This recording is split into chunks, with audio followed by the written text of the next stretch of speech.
The Society for Culture and Environment extends a warm welcome. You are watching a session on stories by civil servants' wives. Indian Meme Sahib, the untold story of a bureaucrat's wife, Suchita Malik, and Staring at the Square Moon, Atima Mankotia, in conversation with Dr. Seema Raizada from the Bhopal Literature and Art Festival, January 2019. Dr. Suchita Malik is a keen academic and has taught English literature for more than 3 decades. Besides contributing middles, feature articles, and travelogues to national newspapers, she has authored 4 novels. Ms. Atima Mankotia received her master's in history from St. Stephen's College, where she was awarded the gold medal in ancient Indian history. She worked as an editor for print, publishing, and electronic media in well known media houses for several years. Dr. Seema Raizada is a professor of English in Maharani Lakshmibai Government Girls Postgraduate College, Bhopal. She has been teaching English language and literature for the last 31 years. She is a Shakespeare scholar who has her PhD and DLitt degrees on the works of the Bard and has also authored a tome titled Double Vision of Shakespeare. Good morning, everyone. It's very nice to be here and talking about right in the morning. It's a beautiful Sunday morning, and the location is beautiful. And well, we still have some people who are willing to listen to us, and I'm grateful to that they have come right in the morning on a Sunday morning. Well, coming back to the question, how does it like to be a civil servant's wife? Well, at the outset, you love it. You feel very nice about it. You think it's a different world. It's a world that you do not know about. You have a whole lot of opportunities which come your way. And of course, the word civil servant's wife, or what they are known, that's how the title of my first novel came up. In fact, Indian Meme Sahib, I'm going to talk about. So at the outset, you like it very much. It's only when you are very much into this world that you realize that you are much more than that. Meme Sahib, the word Meme Sahib can have both connotations. It can be a compliment, and it can even have negative connotations. And since we have been working in our own right, in our respective professions, you realize it's not all that easy. That a whole lot of responsibilities come along with it, and then people have a very different perception of you. And even in your own professional life, you are supposed to make a whole lot of adjustments and compromises, and you realize gradually, by and by, as you traverse this journey along with your husband, that it's not a cakewalk. It's a roller coaster ride where you have to make all sorts of adjustments, and yet sport a fixed smile on your face, because nobody should see that what you are undergoing actually. So with that, I think pass it on to Atima. Well, frankly, I am quite an individualistic person. So when I was invited to talk on a session called Stories by Civil Services Wife, I was quite surprised, and to be very frank, not terribly pleased, because I thought my book had nothing to do with Civil Services Wife. It was my book, and I should get the full credit to it. But I started mulling over it, and I realized that my book had a lot of influence from my life as a civil servant's wife. So I looked at all the places I have described, all the approaches, the attitudes, and I have actually some of my main characters, to be very frank, are civil servants. So as they say that you can take a person out of the civil servants, but you can't take the civil services out of a person. So that's what happened to me in my book. So very aptly said, Suchita and Atima. Now I have specific questions to Suchita first. Sure. Suchita has written 4 novels. Her 3 novels center around bureaucrats' lives. And that is the first one we are going to discuss here, Indian Meme Sahib, The Untold Stories of a Bureaucrat's Wife. Then there came the Meme Sahib Chronicles. Then the third was Women Extraordinaire, which was not from this sphere. And the fourth one, The Scent of the Soil, which is her latest, released in 2017. Didn't get the third one. So, Suchita, please tell us the first book. It came out in 2009. And was it a random thought or a very well conceived idea to pick up the theme of the untold stories of bureaucrat's wife? For that, I'll have to tell you how this idea came up to my mind. As probably she has told, and I have also told you that I have been working as in the colleges, and I started my career as teaching in a university. And because my husband happened to be a civil servant, I accepted a job in the college so that I could be transferred along wherever he would go. So that was the first compromise that I had to make with my professional life. Not that I regret it. Well, when you are young, you don't think about it. You just want to be together. You want to make a home. You think of the children. You think of so many things. So I accepted a job in the college so that I could travel along with my husband. So the husbands keep on getting transferred according to the vagaries of the politicians or the governments or whatnot. So along with that, you also get yourself transferred in the respective colleges. Now, most of the time, when it doesn't suit, you go on leave. So my husband came to cut a very long story short, my husband came to Government of India as a joint secretary. And, well, I wanted to come to Delhi, but the Delhi did not have any government colleges. So I could not get transferred to any of the colleges there. So whenever I would go to the college, my colleagues would tell me, "Oh, you are again on a holiday. You are on a picnic. What a nice life you have." I said, "No, it's not like that. I came along to Delhi. I came along with my husband and I took leave. You know, all kinds of leave come very handy to you, whether it is study leave or it is earned leave." And then a point came where I was on leave without pay. So for 6 months, I was sitting somewhere and I was crying and I was thinking, how am I privileged? How am I, as a civil servant's wife, privileged? I had this small job in the college and I don't even have that right now. So, you know, I had taken up a research project called Men of Letters, and in that connection, I went to Shri Khushwant Singh, the legendary Khushwant Singh. And before that, I used to write for the newspapers, my travelogues or my experiences, etc., etc. So I showed him my travelogues and middles and whatnot, and I asked him for the advice. What should I do? Any budding writer would do that. And he said, enough of that. Now you think in terms of writing a novel. So I said, oh my God, novel must be a daunting task. You know, it's not so easy. He says, why not? Every new writer has something autobiographical to say. So I said, sir, I will see. I don't think I'll be able to do that. But you know, the idea somehow remained in my mind. And I used to go to Nehru Museum Library. I used to sit there in connection with my project. And I sat one there and I thought, I said, why not pen my experiences as an IAS officer's wife? Everyone talks negative things about, you know, the officers. So I thought the thrust area of my novel should be that I would highlight the positive aspects of the officer or the officer civil servant. And I would like to lift the veil of the kind of life or the precarious predicament of a civil servant's wife.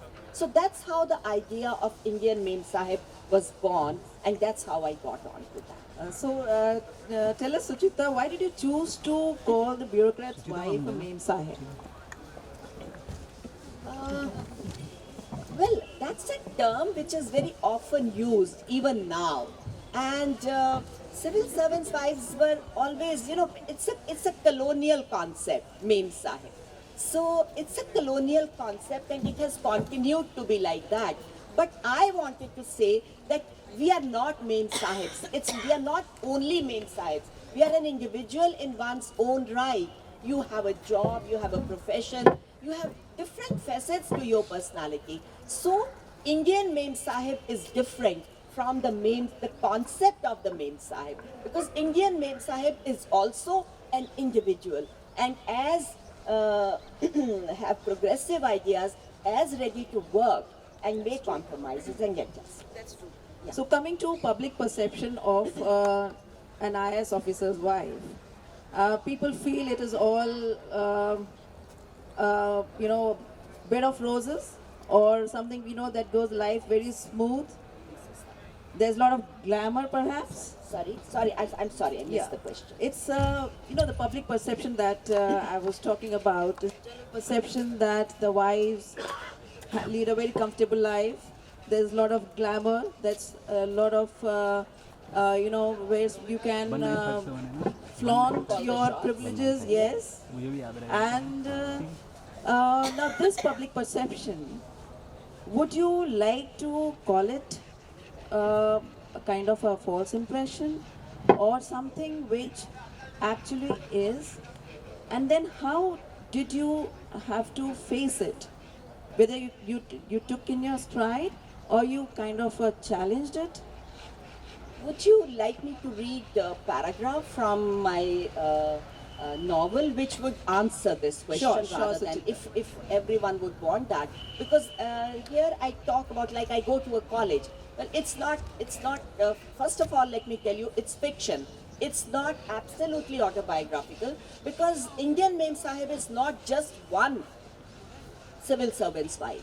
Any civil servant's wife would be able to relate to it, whether she teaches in a college or whether she goes to a dispensary or whether she's a professional or whether she's in the corporate world. It's a different kind of. So for this, well, this is exactly a scene from the college that I have picked up. If you would want, I can read that and that would Suchitra. answer. I think there are quite a few of us who would relate to this.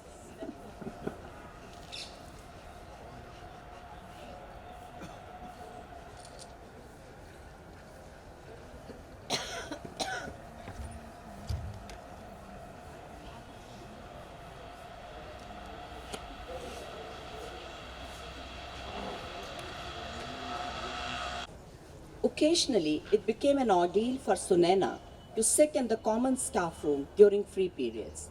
Apparently, the frivolous talk, though always dipped in juicy and sugary tones, had a very subtle sting which left her reeling under pressure for a long time. Sunaina would often overhear bits of conversation as she would be nearing the staff room while walking through the long corridor. There is a new transfer, Do you know who she is? Of course, no doubt. I know, she's an IAS officer's wife. God knows how many people she has toppled mercilessly before coming here. There is nothing difficult for them, said a third voice, though a little caution. They can go to any extent when it comes to their own interests. What's the feedback about her generally? Asked another. Does she teach also? Oh, what classes are you talking about? It's a kind of time pass for them. Come to the college, wearing a beautiful sari, have an outfit, just like a hobby, flutter about a little, throw your weight around, talk and laugh to your heart's content, and then hurry back home with a tired look and an imposing act. As Sunaina entered the staff room almost stealthily, the mischievous laughter came to an abrupt end instantly. Good morning, how are you? Oh, you look so nice. What a beautiful sari. How much discount did you get on it? Which is the latest movie you have seen? Oh, but you must be getting free passes with every latest release. Wow, what a nice color of nail polish. Show? What soft hands, straight from the magazine, like that of a fashion model. Well, they are the hands of royalty and not those of laborers. One sentence more. It was a common view that the officers' wives could have no merit, wisdom, accomplishments, rights or prerogatives of their own, or were not supposed to have any. Everything was managed or fixed in their part of it. That's a real so scene. very well observed, and it shows that she has immense power of observation. At the same time, nothing could come closer if it comes to public perception. But it hurts a lot. It hurts, exactly. It hurts a lot because we know that we are ordinary people. We are probably more ordinary than the ordinary. To put it in terms of the Because we the- cannot even we react. cannot even react. Yes, the kind of restraint, the kind of demeanor that we're supposed to put before the public. I'm not calling them appearances. That is reality. We move on to the next question. Suchita, you have talked about an entire range of bureaucrats uh, postings, I would say, right from the officer being SDM to moving to district and the division, then the state secretariat, and then to GOI. Now, also this, Sunaina, who is the protagonist, the bureaucrat's wife, she has to make several adjustments, compromises. Now, in the light of this, do you think the officer, the bureaucrat, makes as many adjustments or even fewer adjustments or compromises as the wife does? Very relevant question, and I'm really happy you brought it up. Well, the adjustment in our case is more supposed to be a prerogative of the wife, of the civil servant's wife. But I tell you something very real again. Once a talk which I had with my husband, and I'm being very honest about it, probably that will answer your question. You know, in the beginning of 9 years of the service, I had to pick up my luggage 11 times. Every 6th or 7th month, there would be a transfer. And as a result of the transfer, well, it's a very discomforting life. You have to pick up your luggage, you have to get yourself transferred, etc., etc. So I cribbed and cribbed and cribbed, and occasionally there would be a fight with the husband. So one day he got sick of it, and then he tells me, okay, let's sit down and have a heart-to-heart talk with each other. I said, you teach in a college. Before he came to the service, he was also teaching in a university. He says, you crib a lot. You know the job constraints of my profession. You will have to do all this. But if you are not happy, I'm ready to chuck my job. I will accept a job in a university, and so that you can have a settled life, so that you can have my companionship. I'm ready to do that, but you have to tell me, make up your mind. If you are ready, I will do it. And I knew that when he said it, he would actually mean it and he would do it. So he said, think about it and tell me. So I sat, I pondered, and I thought, did I really want him to leave his job and come to teaching? Did I really not want to partake of all those opportunities or perks or paraphernalia that comes along? It's okay that one has to make adjustment, but even if he comes in a university job, there would be adjustment. Life is an adjustment. You have to adjust with each other. So I thought about it, and I said, no, I do not want him to leave. So then you have to be ready to make all those of compromises, because I cannot get myself transferred according to wherever you go. It is you that you have. I said, I'm ready for it. And that was the day I stopped cribbing. But it's not that, coming back to your question, it's not that they do not adjust. They also adjust at times. They also, give you a lot of leeway. But then, well, it's a difference of a degree, and the degree is much more in our case rather than in theirs. All right, I don't know how many of you present here would agree to that, but I'm sure, I think with times, the younger officers, they have many more opportunities to show that they can compromise, that they can sacrifice their comforts for the sake of the better house. Now, it's so much aura built around an IS officer or a civil servant, coming to a very serious notion, and which is there in your book, in the context of a farmer, when the husband and wife, they are having a casual talk. The wife tells the husband, what is a kind of farmer's life, they have to face so much of agony, the problems are there.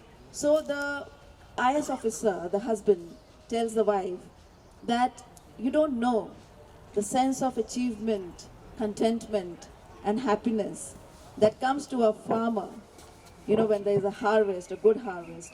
We cannot compare his happiness or his contentment or his achievement to us. Now, what would you like to say on this? that after having served the country in a broader sense, does the officer ever feel that he has done very little?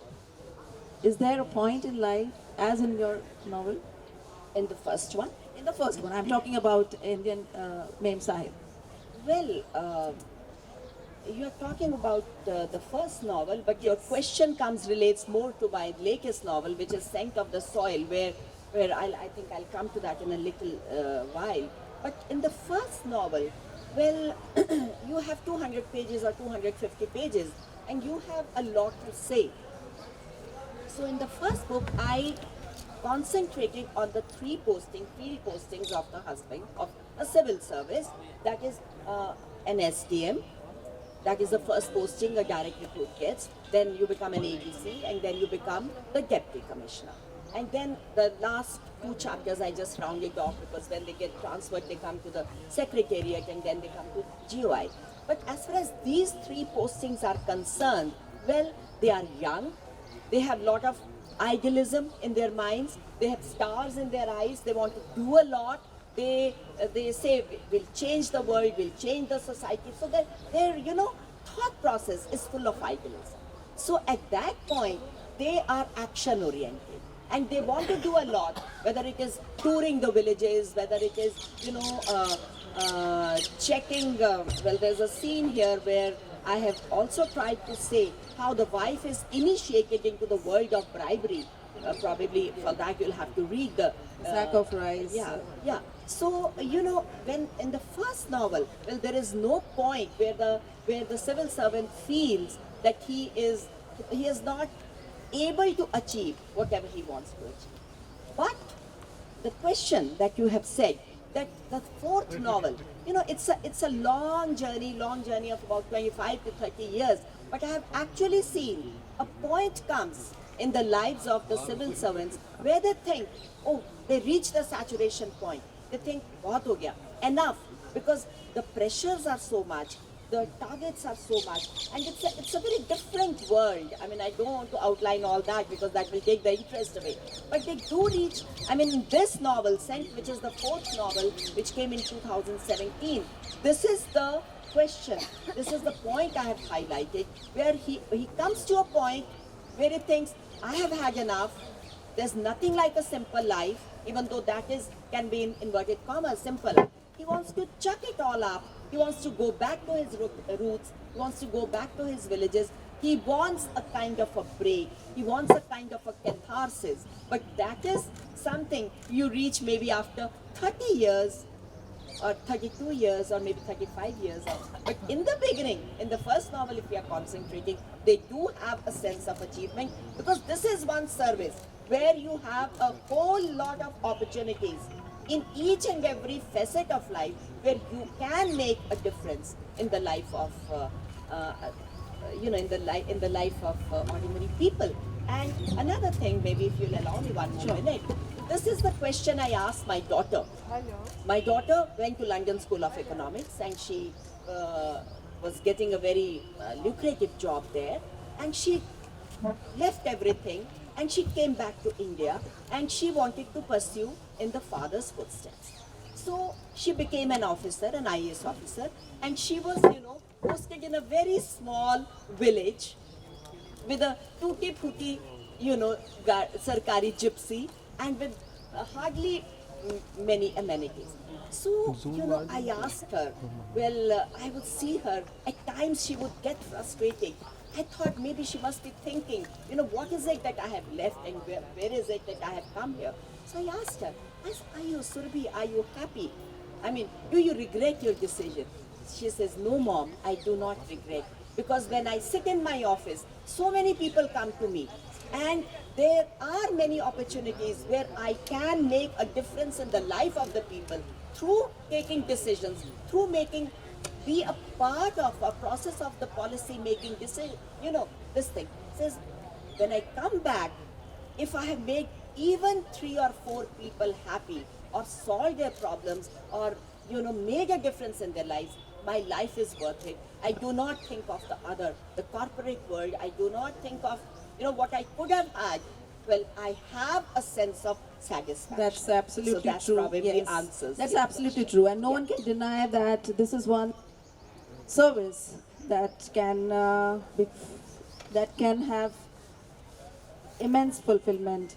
I mean, the satisfaction of making difference in people's lives and contributing uh, your fullest to the society. Frustrations too. Frustrations too, Frustrations. absolutely. But I think what you said, the sense of contentment that comes through the service, giving your best to the public, I think is immense, and that overpowers everything. So thanks, Suchita. We'll come back to you. Thank you. We now like to direct our questions on behalf of you all, because I welcome Atima.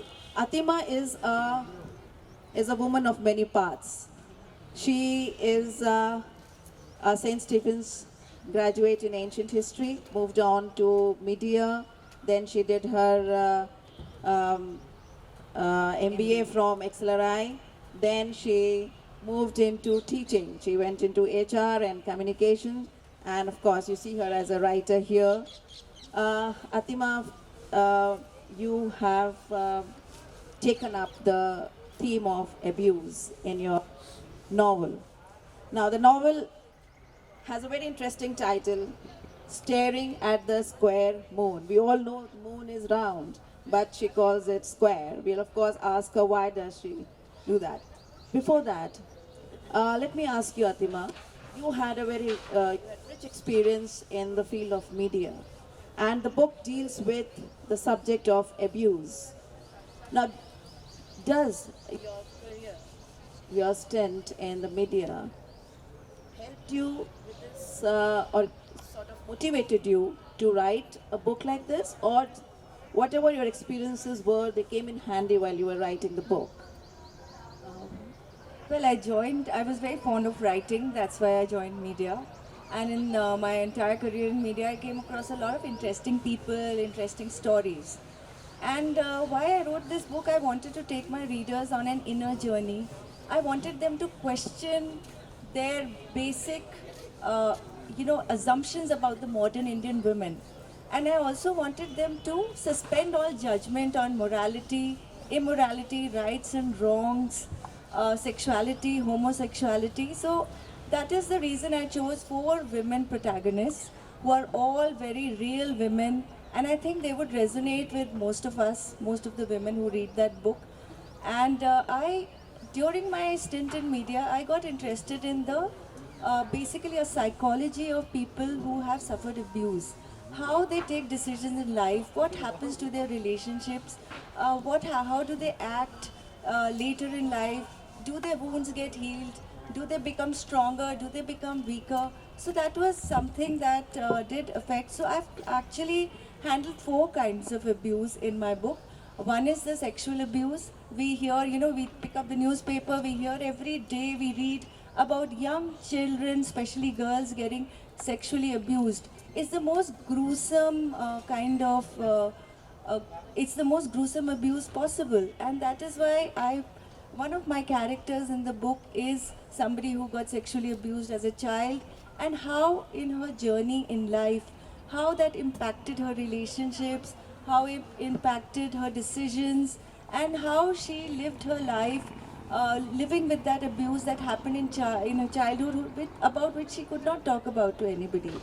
And secondly, I have spoken about physical abuse. So, we think that physical abuse only happens to women who are economically weak, who are not strong. But let's look at some real life examples. Look at Zeenat Aman. She was in an abusive relationship with Sanjay Khan. He bashed her up in public. She's lost one eye forever. And she was also in an abusive relationship with Manzar Khan. Now, Zeenat Aman is an epitome of a strong woman. We also have, Neetu Singh filed a physical abuse case against her husband Rishi Kapoor in the 1990s because he got drunk and he lost his temper.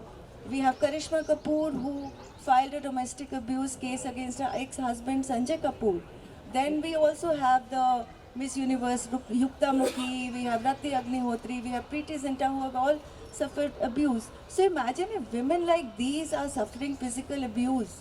imagine what happens to ordinary women. So that's another case I wanted to take up in abuse.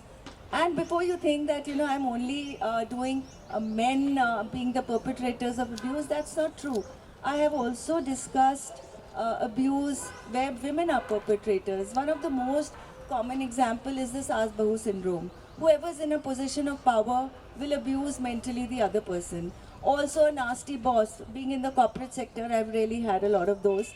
So a nasty boss, being stripping you of your dignity because she's in a position of power.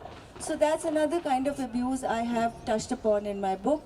And lastly, there is this very, very subtle abuse, which is emotional abuse. Most of us do go through that kind of abuse, but we never even know that we are being subtly abused emotionally.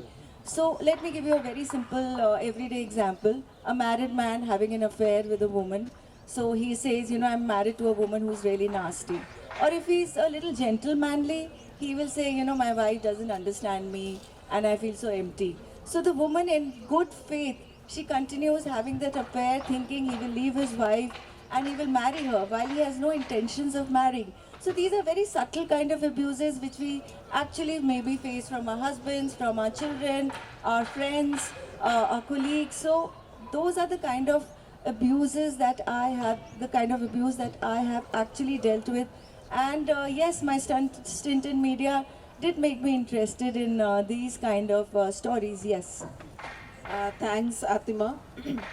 Now, Atima, as she mentioned, she has women in her novels who are fragile in their circumstances or in their morality. The one of the characters I remember, Nayantara, who as a child also she's very brave. She is audacious, she is fearless, always pushing boundaries. But when her married lover, and I quote here, she is ditched by him. And I quote, he tossed her to the scrap heap. And what happens at the end of the novel, of course, is something which is not a happy thing to happen. I won't reveal that because you have yet to read the novel. But the women here, they feel they have a different outlook, a modern outlook. They are empowered. They can take on the world of men with lots of courage, but they fail to do so. So, coming to this idea of empowerment, do you think the women of today are really empowered, or is it still a far cry? Well, that's a very interesting question. For that, let's go back to how women empowerment started. It started in the West in the 1960s and the 70s. In the 1960s, the first phase of women empowerment gave women legal rights, voting rights, and the second phase of women empowerment gave them opportunities to work. So then the women started feeling they could have it all, do it all. So that was fantastic. There were so many doors opened out to them, and these became the super women. But while it boosted their confidence, it came with a lot of issues also. There was a unique problem that happened, which is called the superwoman syndrome, which is that these women started feeling pressurized to fulfill multiple roles. They wanted to be perfect career women, they wanted to be perfect wives, mothers, homemakers, and that led to a lot of women being overwhelmed, overworked, exhausted, and stressed. And if you look at it in the Indian context, in the urban context, we've been talking about people working and being mothers and wives and moving around with husbands on their postings. We see the same kind of stress that women go through. The superwoman syndrome is very much there. If you are educated and you take up a career and you manage to just do a career, then people say, okay, why don't you settle down? Why don't you get married and have children? If you're educated and you actually have children and settle down and don't decide, okay, you need a break, then people tell you that, okay, you're wasting your education. So either which ways you're doomed. So it's actually a very, very difficult thing. And another thing is we all women, maybe it's internal pressure or from outside, we also like to be well groomed, we like to be slim and trim, and all of us have this external pressure also, which is something. Let's look at these very recent. Men don't have these pressures of multiple fulfilling multiple roles, and I really think that a bald patch and a paunchy man is far more acceptable somehow. I mean, maybe from the outside world. So let's look at this recent case, very tragic case of Sri Devi. She quit her job, she was a superstar, she got married, she looked after her children. Once her children grew up, she came back to the limelight, and she had this pressure to look slim and attractive. And but Bonnie Kapoor, does he have that pressure? No, he doesn't have that pressure. And let's look at, even in the corporate world, look at Neeta Ambani. She's doing a lot of good work, charity, social work, sports, but she actually felt the pressure to transform herself from a Gujubain into a diva, style diva. We all talk about what she wears, what she looks like, but does anybody really care about what Mukesh Ambani wears or what he looks like? So this kind of pressure is there. Maybe we've inflicted it upon ourselves, but that kind of pressure is there. So what I want to say about empowerment, though we talk about empowerment, I do feel that my take on empowerment is a little different. I think that the modern Indian woman does not have to be an avatar of the Kali or the Durga. She doesn't have to be a Sita or a Savitri. She just has to be comfortable in her own skin. She should be able to be who she wants to be. And we should not take this whole stereotype of socially empowered women and turn it around in its head and turn it into a burden for women. So that is my take, and I think doing that would be a step in the right direction for women empowerment. Yeah, that's very well said, Atima. And now coming to the title of the book. I mean, your girls in the book, they dream. As young girls, as young women, they all have dreams. Now, dreaming is like a square move. So I want to know that, will this square remain a square, or will it ever be round for the women? Well, frankly, square moon is an oxymoron. It's about the dichotomy of life. Like, what we dream about, what we think about is not what actually happens in real life. So my protagonists also, they had these real dreams in life, but what happens to them in real life is not what they dream about. And it happens to all of us also. We have a lot of dreams that we keep visualizing. Sometimes when our life is not that good, we live in those dreams. And sometimes when our life is good, then also we keep hankering about that perfect dream. And we actually forget to enjoy what is good in our life. So the square moon is something that is a bit unrealistic. It is almost unachievable. And I actually want to say that, we should not, the square moon is something that, it's a perfect thing that we keep hankering about. So we should not give up the good moments in our life and keep hankering after perfection. That's very well said. We must keep dreaming. And the last question to you, and then we move on to the audience. You have, amidst all the abuse stories, you bring in homosexuality. So why does this happen in the course of the book? Well, homosexuality also, people suffer a lot of abuse on the basis of the fact that, their sexual orientation is different. I'll tell you one story. The thing is, in ancient Indian history and and medieval India, it was very, very tolerant towards homosexuality. It's only when the British came into India, they came back with this puritanical ideas. You look at Khajuraho, it's replete with statues of same-sex gender. We have so many little, we have a very lovely story from the folklore of Rajasthan about Tija and Bija. I'll just like to tell that to you. Tija and Bija were born as girls, but inadvertently their fathers decided to promise them to marriage in each other. So Tija was brought up as a girl and Bija was brought up as a man. And they got married. And once they got married, they were quite happy with each other. But at some point, Tija told Bija that why don't you dress up as a girl because you're a girl, and she started dressing up. So she was thrown out of the village, and they said this is not acceptable to us. So they actually prayed to the gods to turn Bija into a man, and Bija was turned into a man, and they came back. They were accepted back into society.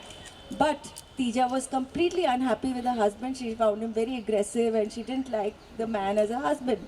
So the last part of the story is that they both lived in the jungle together as women happily ever after. So we do have a lot of folklore. Mahabharata, Ramayana is full of references to homosexuality. And Section 337 decriminalization just happened recently. I wrote that book before that.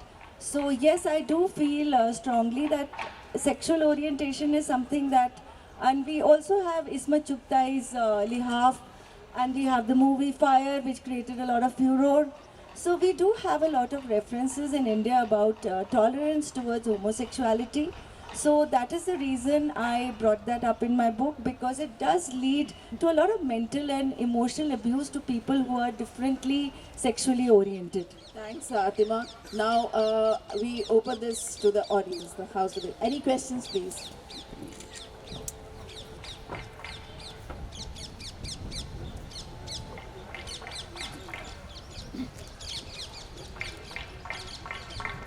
Such a delightful conversation and no questions yet. How's that possible? We're all question answered. Question to Atima very quickly. You have written exclusively about abuse of women. How do you respond to the way women have taken to respond to actually sexual abuse, to Me Too movement, which recently happened, and really caught fire across the country? It started from the West definitely, but now it becomes so prevalent and caused a lot of discomfort to many people as well. Yeah, I'm a full supporter of Me Too movement. The fact is, the only unfortunate part of the movement is that it has started from the top and it stayed at the top. It hasn't gone trickled down to where it actually is. Strong women these days, the media is very strong. So we are able to talk about abuse, and yes, in the future men will think 100 million times about subjecting women to that kind of abuse. But I think it needs to trickle down, whether in the West or in India. It hasn't trickled down to the real women who suffer this kind of abuse. In fact, the biggest example is of the nun who has been crying, and I've been crying horse on Facebook, that why is it that, it's the glamorous who are clamoring for their moment of fame all over, and no one has really taken up the case of the nun, which is very, very unfair. It just pulls down the movement and our position as women. Completely agree, completely agree.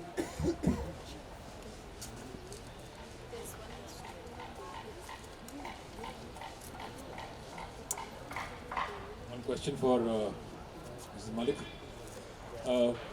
What happens in the reverse case where the lady is the IS officer and the husband is the spouse? Well, it is the spouse who has to make the adjustments, whether it is the husband or the wife. But I have seen many cases where, the lady happens to be a civil servant and the husband is not. So they come in the other position because then they have to make maybe a little more adjustments than they would like to make, and they do not like it. Absolutely. That's exactly my point. That yes. It's very difficult for husbands to adjust to this kind of Yes, it should situation. not be so. Yeah, it should not. It should not be so, but it is so, and that is the sad reality. Yes, there at the back.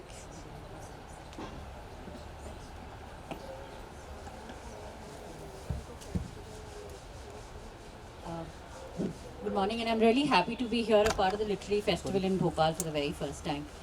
What I wanted to know from both the ladies is, did you ever turn into a critic, with your husband, and were you able to make an impact? Because I believe in all the years that I've worked, I was thrown out of one of my jobs because they thought they realized probably in 10 months that I was a lady with brains and I was not scared to speak myself. So that gradually transformed me into a critic, and I became my husband's biggest critic. So I want to know whether both of you probably turned into such critics, and were you able to make an impact there? Well, I think you came a little later. Well, I had already answered that when I said that, one day both of us sat and my husband said, I'm ready to leave this profession and I'm ready to come into teaching if you are ready for it. So I thought that, I wouldn't want that. So I was ready. See, you have to make adjustments and compromises anywhere. So in this, well, maybe I thought that, here Sunena, the main protagonist, well, she would like to go along with the flow and whatever little adjustments she will have to make, she becomes ready to do that. But then again, it's a very, very personal choice. You do become, I would agree, you do criticize all that. In fact, that is something how I became a writer. As I said earlier, that in the first 9 years I had to pick up my luggage 11 times. And one day, and I really sat and cried. And I said, well, this is too much. I cannot take it. So that is how my first middle. In fact, I started with writing as a newspaper writer. So I wrote a middle, which I titled The Peace Accord. The peace accord with my husband. That, you have to, in order to gain something, you have to leave certain things, you have to make certain compromises. But you do get cynical. You do sit and you do question. I mean, you do question that, maybe life has been a little unfair and maybe you have made too many compromises, adjustments. Maybe you could have done professionally much better. But then life is a package. Then you lose something, you gain something. You have to accept it. Sooner you accept it, there is peace in the home, and it's better. I'm reminded of Suchita at one place in your novel. The husband-wife has such argument, and there's no word spoken between them for one day. One day. One Yes, day. yes, This yes.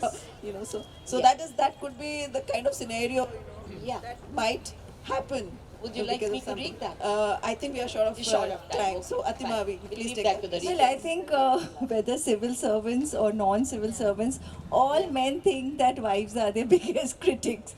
They keep criticizing them. But yeah, for me also, it's the same. When I was reaching the peak of my career, my husband got transferred to Bombay, and I had to quit my very good job in a publishing house, and I followed him to Bombay with small children. And then I tried to make the best out of it. I even became a Reebok trained aerobics instructor because I had only 2 hours when my son went to nursery school. I didn't have any help. My parents were here, parents-in-laws were here. So yes, I would actually take aerobics class in the morning, and then I would rush to do a part-time job in a newspaper, pick up my son from his school, rush back. And I used to live in a government colony, and there were these other government wives actually having a good time. And they would, have lunches and this and that. And they would say, why are you doing this? So I said, I don't know. I mean, why are you not doing this? So it's as I said, it's a question of personal choice. We do feel, yes, I many times I feel my career would have been very, very different had I not had I not got transferred and kept quitting my jobs and picking up jobs. But finally, in the long run, no regrets. I think these are choices we make, and I think I've made the right choice. So ultimately, choice lies at the heart of everything of one's life. So these were the stories by civil servants' wives. In fact, both of us, Suchita and I, and later Atima and I, we had a talk, and we were quite amused by the title given to this session. And whatever it is, they are writers. They are beautiful ladies turning into writers, and they happen to be civil servants' wives. It's So- the adjustment that has made us writers. So that's When they keep long hours. Exactly, that's- You have a lot of time. So you think of penning down. And that's how, in fact, the first novel came. that's how we look at life. That's the very, very positive way to look at life and to feel happy where you are, to be where you are. So thank you very much, Suchita. Thanks a lot, Amita. It was Thank you so wonderful much. discussing with you, having you here in Bhopal, both coming to Bhopal for the first time. And thank you, audience, for making the session happen, because we were Yeah, we were really skeptical in the we morning. were quite we were thinking we we were won't happy have to an see the audience. first Thank you early so much birds. for being here. So thanks for being here. Thank you. Thank you for listening to us so patiently. Thank you so much. Thank you. Thank you for watching the session from BLF 2019. Kindly subscribe to our channel for more such videos.